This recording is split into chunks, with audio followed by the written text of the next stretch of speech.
Hello, everyone, and welcome back to Matt Talks Geek and Makes Bad Ort. Today is going to be a little bit different. Today, I was going to do a review of Zack Snyder's Army of the Dead. And obviously, to go along with my theme, I was going to draw something from the movie. I was thinking the zombie tiger because why not? It's a zombie tiger. I just really didn't feel like I could do it justice, especially in the 30 to 40 minute time frame in which I babble on here. So instead, I'm going to be drawing a comic I've actually been working on. So it's a little shameless self promotion, but I'm sure you guys won't mind. So I'll give you a little background information here if you haven't been keeping up with it, and if you're not on my Facebook friends list, since I haven't made an official page for this comic, then you're not going to know it. Bunch of teenage girls, they have superpowers. They've been approached by a robot who, for whatever reason, knows they have superpowers, and he's attempting to kill them because he's been ordered to defeat any defenses that Earth has. They've just shot him with like a ton of lightning, and so this is the following panel after he's been shot by lightning and informed them that their puny attempts at penetrating his armor are futile. So we're just going to go from there. All the background I'm going to give you to that. For the remainder of this, while I draw this, I'm going to be talking about Zack Snyder's Army of the Dead. Again, with a warning, I put spoiler stuff in everything that I review, pretty much, unless I state otherwise. So if you haven't seen Army of the Dead, and you are planning on seeing Army of the Dead, stop watching now unless you don't care about spoilers, in which case, by all means, keep watching with everybody else. Okay, so we're going to get into it, and here we go. Pardon me. So, Army of the Dead. First of all, I was hooked from the very start watching the trailers. I mean, who does a action-packed wrong tool. An action-packed gun montage of people killing zombies to such a slow song as The Gambler. I mean, right there, I was like, oh yeah.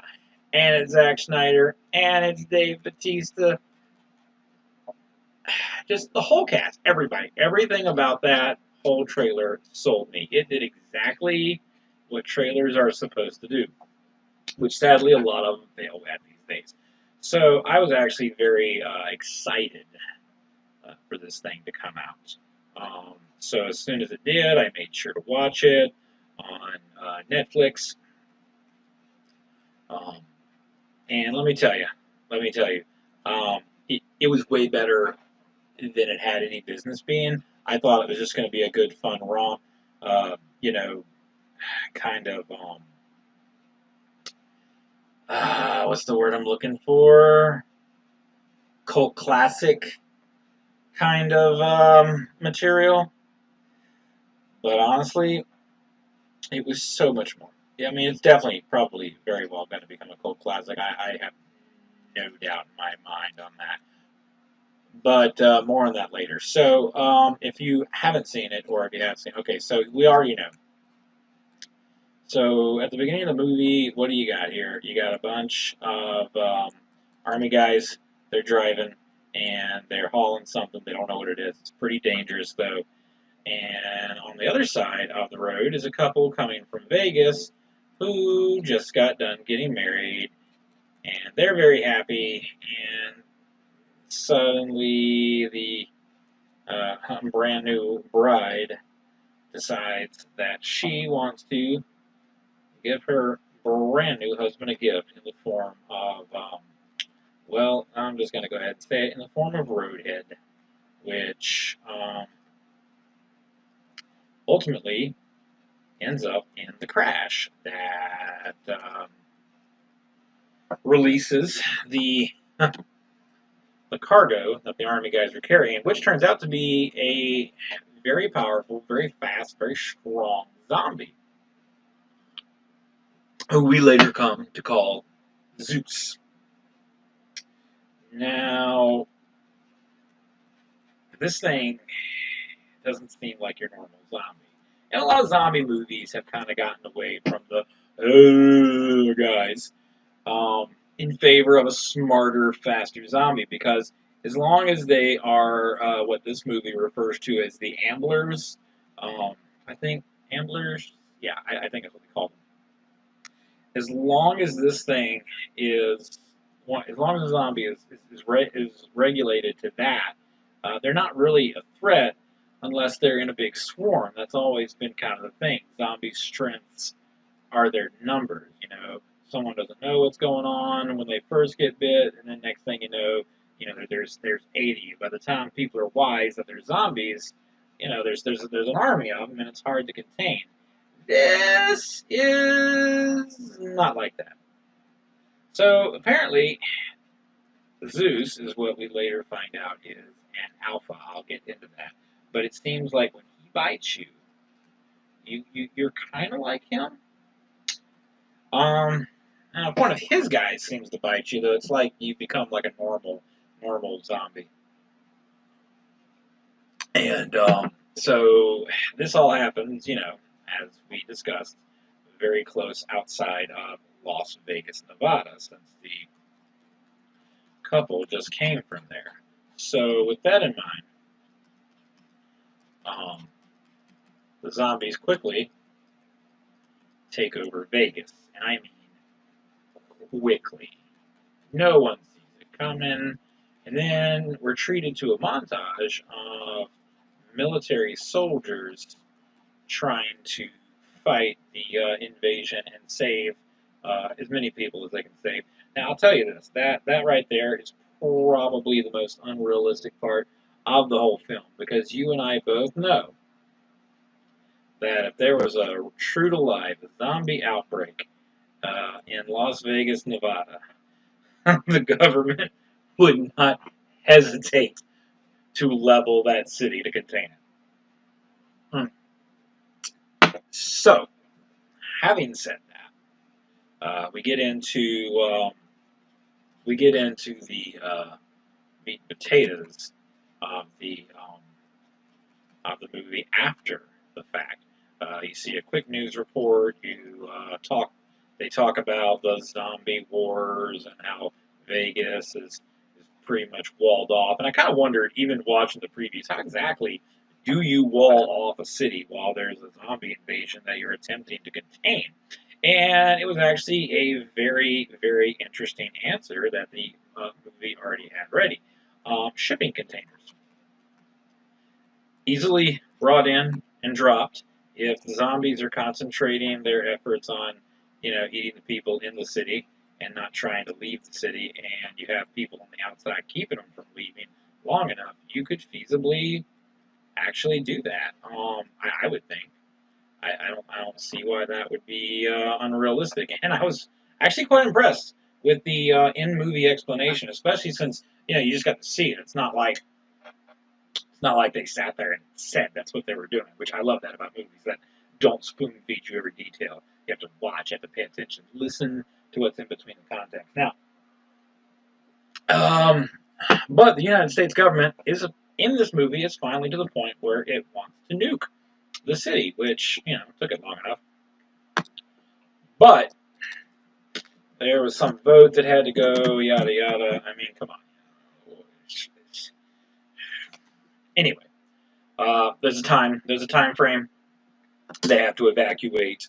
Um, there is apparently a quarantine camp on the outside of Vegas. And even though there's apparently debate over whether or not these people actually are zombies or if they carry the virus, there hasn't been a known outbreak on the camp ever, yada yada, blah blah blah. Anyway, this is where we meet back up with Drax, and he is met by this Japanese businessman who has a proposition for him, because we see Drax um, in the opening montage, and he's one of the soldiers who's helping all these families and helping all these victims.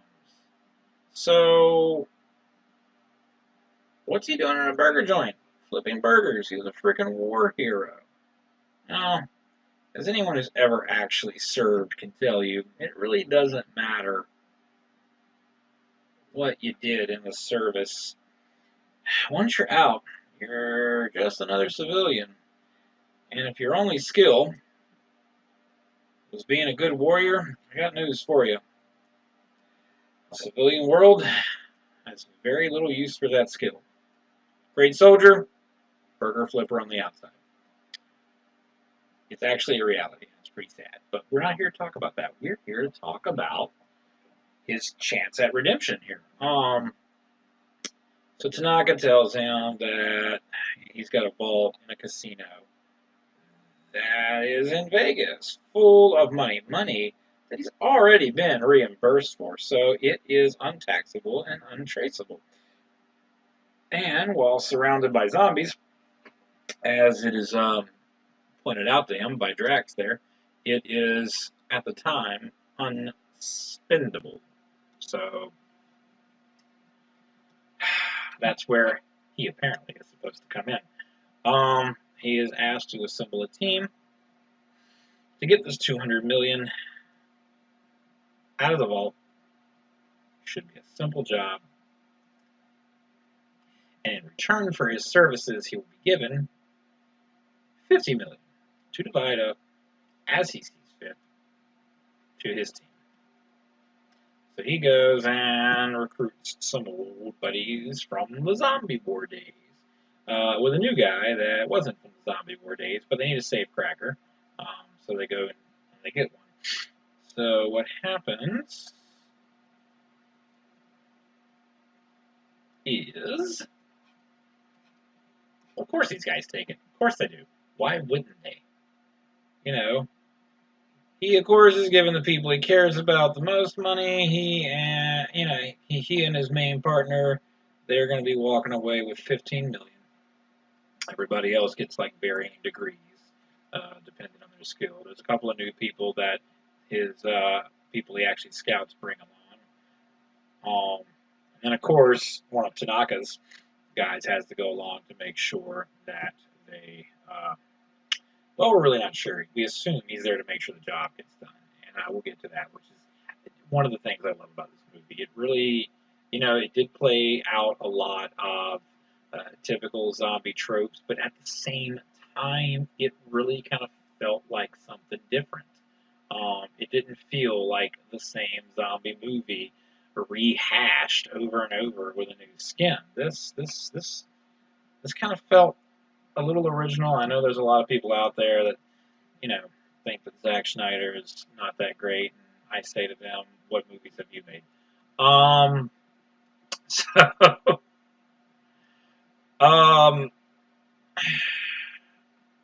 they get it, so they get the team. Now they got to get in. Turns out, we met Batista's daughter.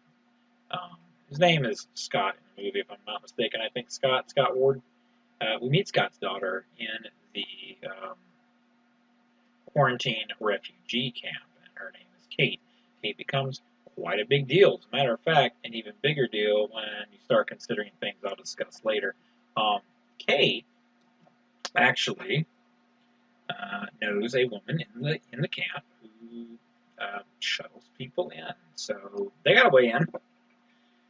Her name's the Coyote, and she helps people sneak into Vegas to steal some of the money to help better their lives and get themselves out of the camp.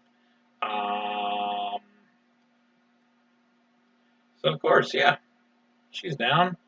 And then Kate finds out that this mother she had befriended went into the city the night before. And we're just going to ignore that little line there. And now she's stuck in the city somewhere, assuming she's alive. So Kate goes with them, much to everyone's dismay. It's actually pretty simple once they walk in. As it turns out, a lot of the regular zombies that just kind of around, they were too stupid to get out of the hot desert sun of Nevada, and they just kind of fried to a crisp. Although, according to the Coyote, they do come back to life when it rains. I was really kind of hoping we were going to get to see that, like a quick rain or one of the smart zombies busting a water line or something. I was kind of hoping that was going to play out. And maybe that was an original script idea that got tossed out. Maybe it would have been too expensive after all the money they already spent on the film. I don't know. I'm a little disappointed, but I understand that, you can't have everything you like. All right, so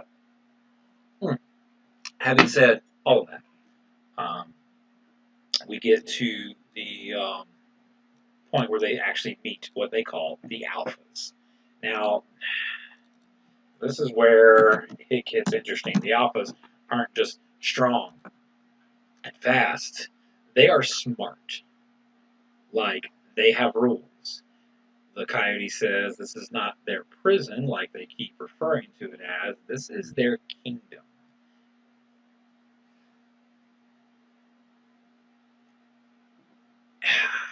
Honestly speaking, I think he really just wanted to. Zeus, meaning, I think he honestly wanted to be left alone. We'll get into that theory later. But here's these people who are, in his domain, walking around. So in order to get safe passage, they offer up this douchebag officer who works in the quarantine camp and often abuses his power so that he can get sexual favors from the female camp, um, from the female from the females in the camp. God, I can't even talk tonight. Anyway, a real scumbag. The kind of guy you really don't care that he dies. You really don't. In fact, you're really just rooting for the zombies when he's getting his. And I mean, you kind of see it coming. If you ever watch any movie ever, you kind of hopefully saw that coming. If you didn't, then if you didn't see that coming, then I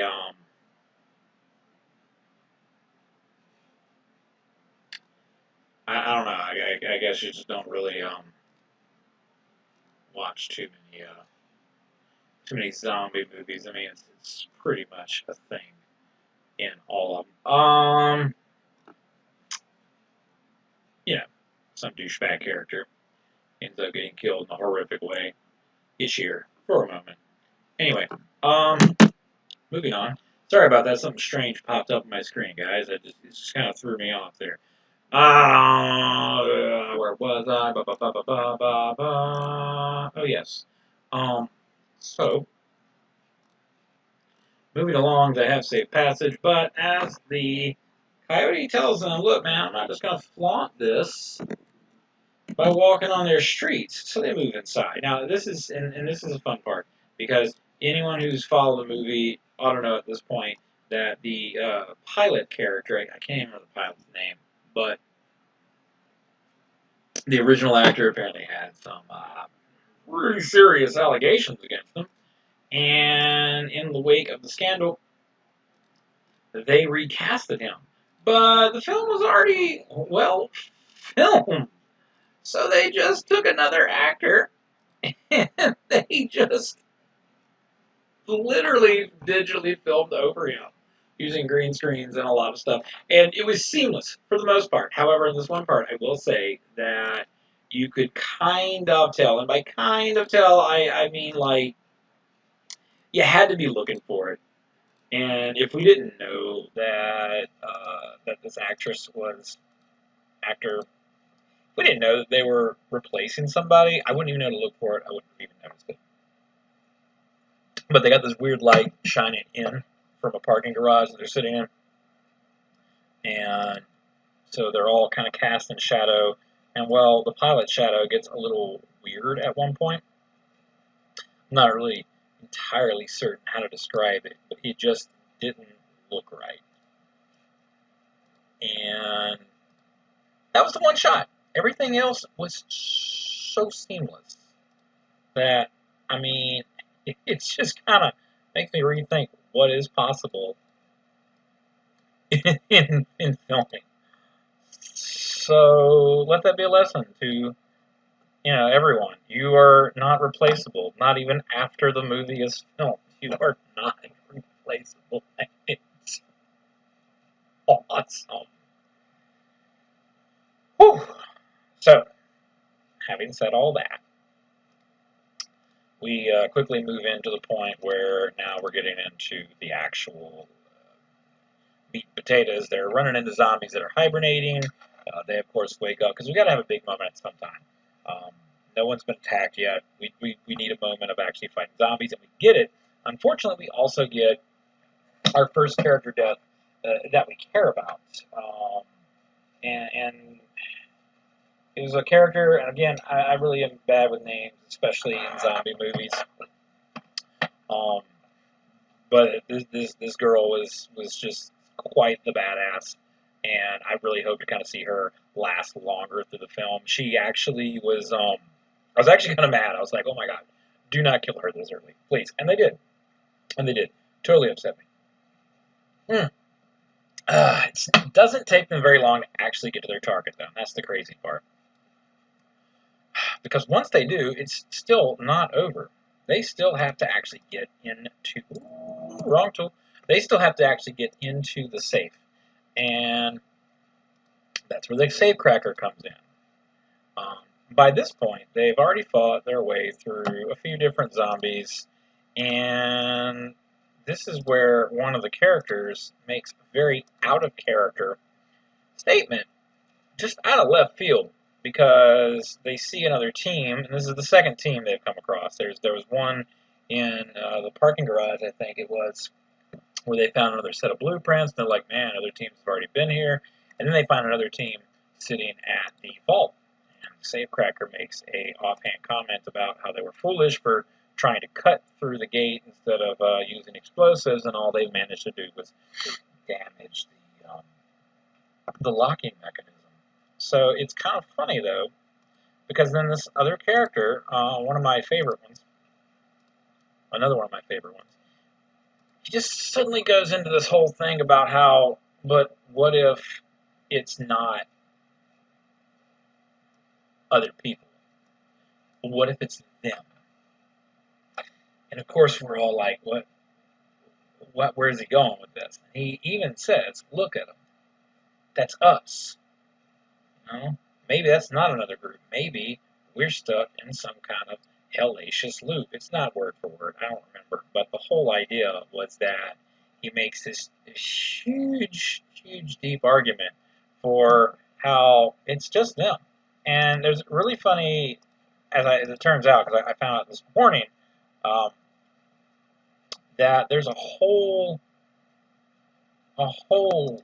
fan theory about that Zack Snyder hasn't exactly denied um, that they're stuck in a time loop, which really just gives the movie a whole different layer of what the hell.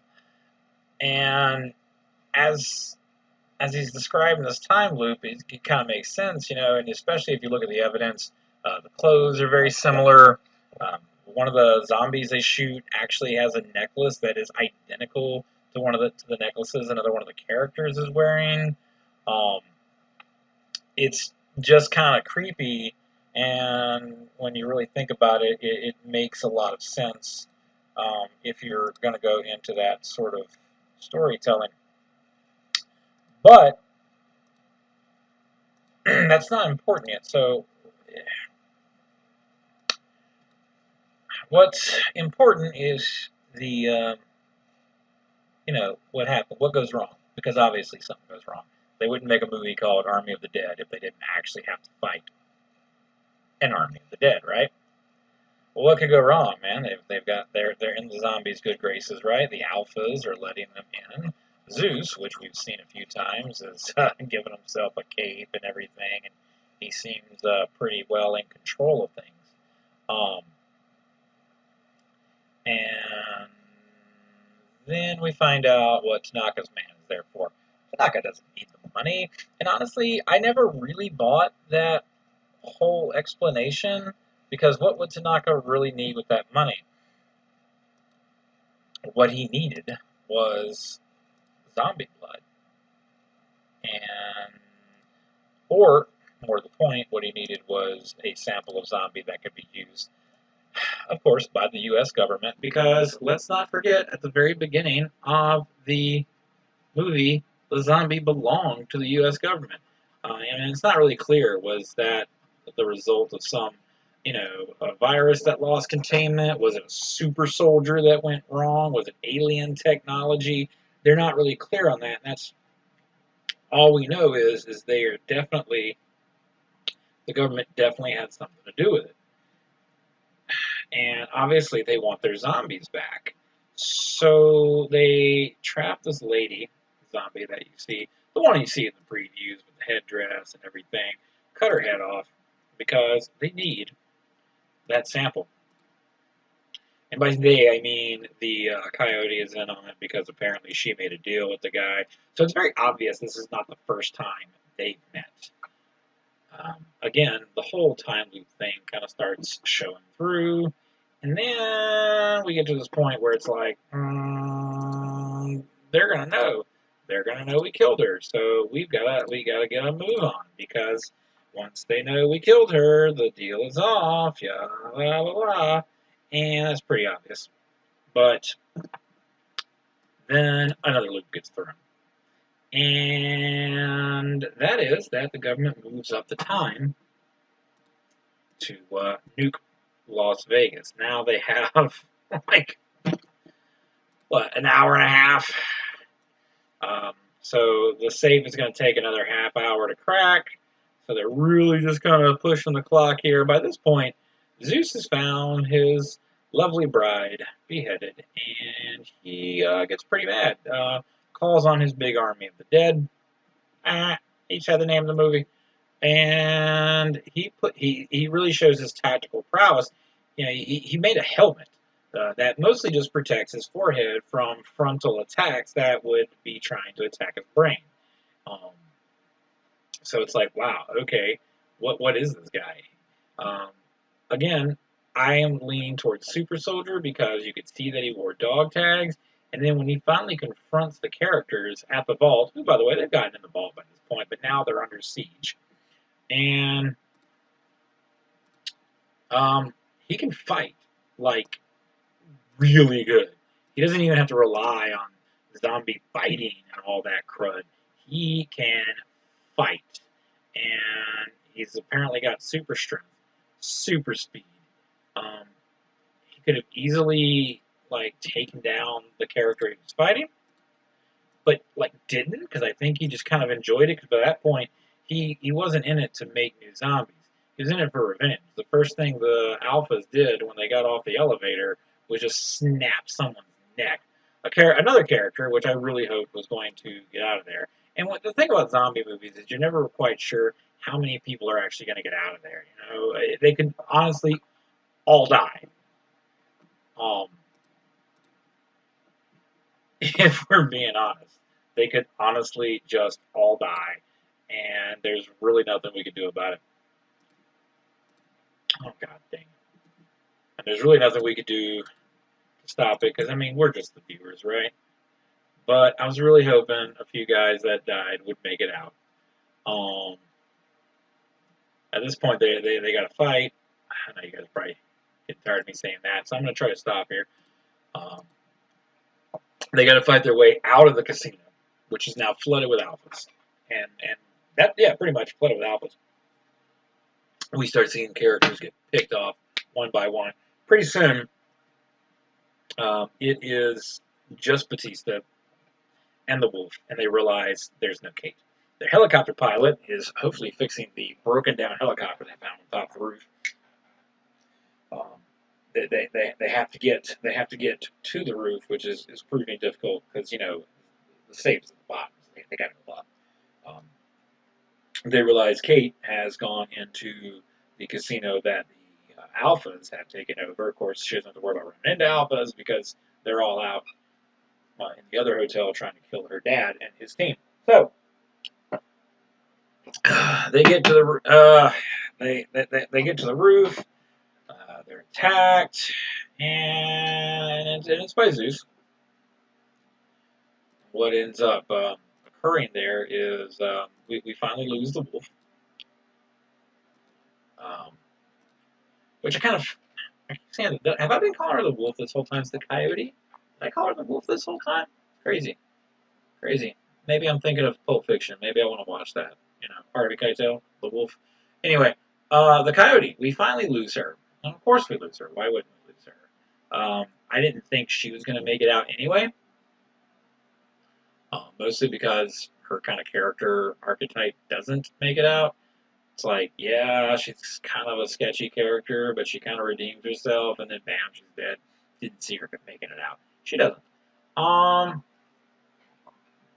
What I did like though was no.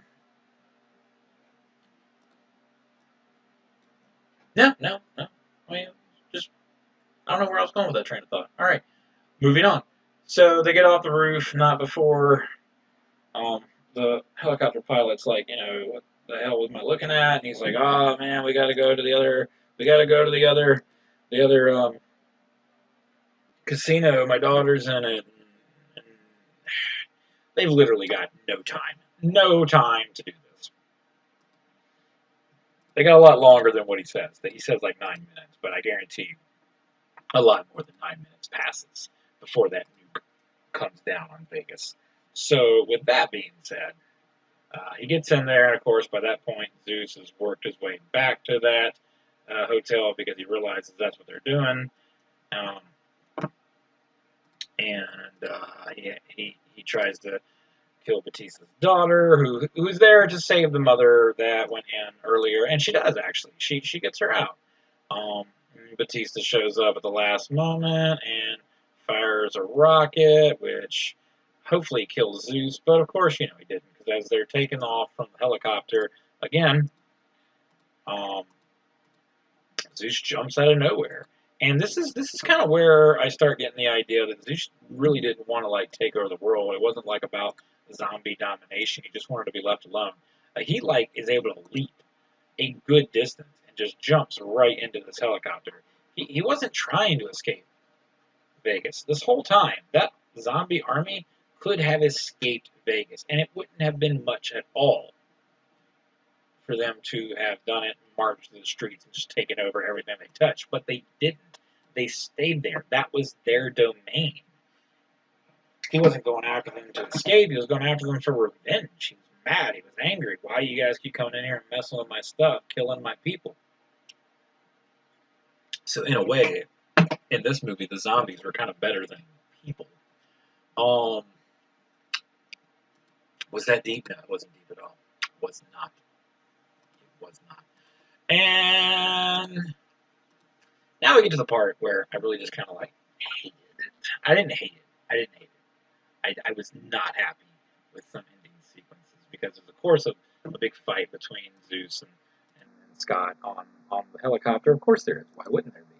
But we also end up getting Scott bitten. It's like, okay, well, couldn't have Scott survive, I guess. He had too many sins in his past, yada yada. And then the helicopter pilot gets shot, or maybe they were shot before. I can't remember. I watched it once. I really need to go back and rewatch it for a lot of reasons. But what ended up happening is then the nuke goes off. They see it cross the sky. They see it go off, and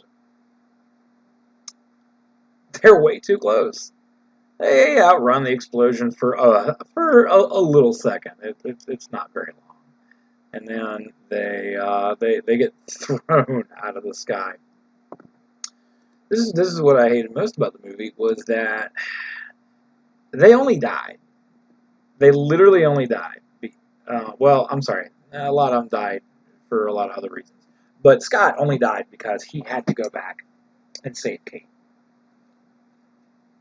And he only had to go back to save Kate because Kate ran off to go save that mother so that she could be back with her kids. But guess who didn't survive the helicopter crash? The mother. The whole reason Kate went back. So the only person we actually get out of this is Kate, which is probably the one character you don't really want to get back. out of it because you didn't even want her in the city in the first place. None of the characters did. Why should we have wanted her in the city? Um, there was one character that had a big fight with Zeus, and we saw him get thrown into the safe in order to protect him after he was injured. And by injured, I mean like he had the shit beat out of him. I am sorry if that language is offensive. He had the absolute just dirt beat out of him. And then he gets out of that safe though, well after the city's moved. Walks his happy self through the desert, finds somebody's abandoned home with a car. He's still got all kinds of money on him. Drives himself to an airport. Gets on a plane that he leases, and then he is supposedly a free man. But this again is a zombie movie. This is where one of the big tropes comes in. He starts feeling funny, and he isn't really sure what's going on, but he goes to the bathroom. He realizes he feels sick, and he starts looking around his body. He finds underneath one of his little bandages a bite mark, pretty nasty bite mark. Um, the only problem with that is that if you watch it, and people who enjoy the film will tell you that he never got bit. At no point in his fight with Zeus did he get bit. So this kind of lends itself to the multiple timeline theory. And some people even have gone as far as to believe that the movie itself isn't even one timeline, that we're actually witnessing different timelines um, at different moments in the movie, and which is really one of the reasons why I want to go back and rewatch it, is because I want to kind of see if that's you know if that's even a real possibility, and if it is, then bravo on that kind of filmmaking, because that's something you don't really, especially for them to not even acknowledge it throughout the film. Um, and I would assume that the idea was for them to I would assume that the idea was for them to get a sequel so that they could acknowledge it in the sequel. Uh, beyond that,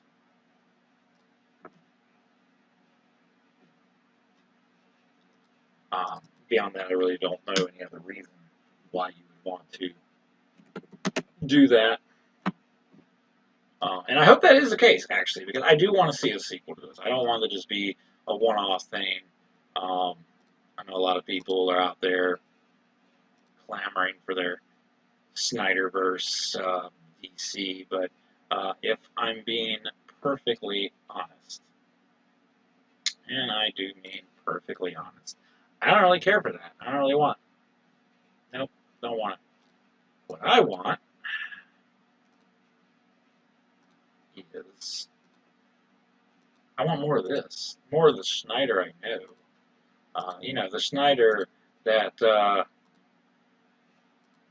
The Snyder that made things like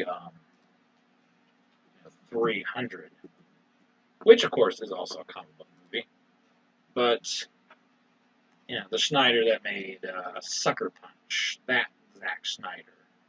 Um, Again, not to say that Snyder can't make comic book movies. He made two very great comic book movies, and Watchmen and 300. But beyond that, I didn't enjoy, honestly, any of his DC stuff. But that's not what this conversation's about. It's not what this review is about at all. So, in closing, I would give this movie, honestly, 5 stars. And I know it sounds very generous, man. You must just hand out 5 stars. I really don't. I really don't. But I thoroughly enjoyed this film. It did not take itself too horrendously seriously. It was serious where it needed to be. It had perfect comedy. It's got a weird, um, you know, mystery to it as to whether or not these, like, normally I just dismiss fan theories, but, this one's like, you really ought to read up on it. It's actually pretty good. Um, and it felt different. It felt fun. I know there's a lot of people out there that are kind of hating on it, and I kind of wonder to themselves, I'm kind of wondering what these people thought they were, going into when they turned that movie on, because I honestly I got out of it what I expected and more. I wasn't expecting some award-winning film that would, where are you from? Are you on Colors? You are on Colors. I wasn't expecting some award-winning film. I was expecting a fun cult classic recipe zombie movie, and I feel like that's what we got. And I hope we get a part two that is just as good. I don't even need it to be better. I just need it to be just as good. Um, you know, you don't need to add just some. Well, adding yet. You don't even need to add anything really to the mythos. You just expand on the mythos you got. It sounds a little contradictory. What are you talking about? Just don't make it super convoluted. Um, I'm a huge Matrix fan, but Reloaded lost a lot of fans when it made it like super convoluted. And while that is personally my favorite film out of the trilogy is Reloaded, um, I really kind of feel like in this case less is more. Keep it simple. Obviously, there's some backstory that we do need to um, explore as like the origin of the zombies in this particular world. That is, I think, the thing I'm most curious about. But we'll just have to see. Hopefully, it'll do well, and it will, get a lot of, will get enough viewers on streaming, and it will get enough sales and the select theaters that they'll do a second one. So just have to wait and see. All right. Well, that's all I'm really going to give you tonight. Um, Hope you enjoyed me making this robot that is obviously smoking from being attacked by lightning. I don't really know if it would work that way. He's made out of a fictional metal anyway, so we're going to say it's going to work that way. All right, and I will see you guys next time on Matt Talks Geek and Makes Bad Orgs. Even though I don't think this one was bad. I like it. I like it. All right. Till next time, guys.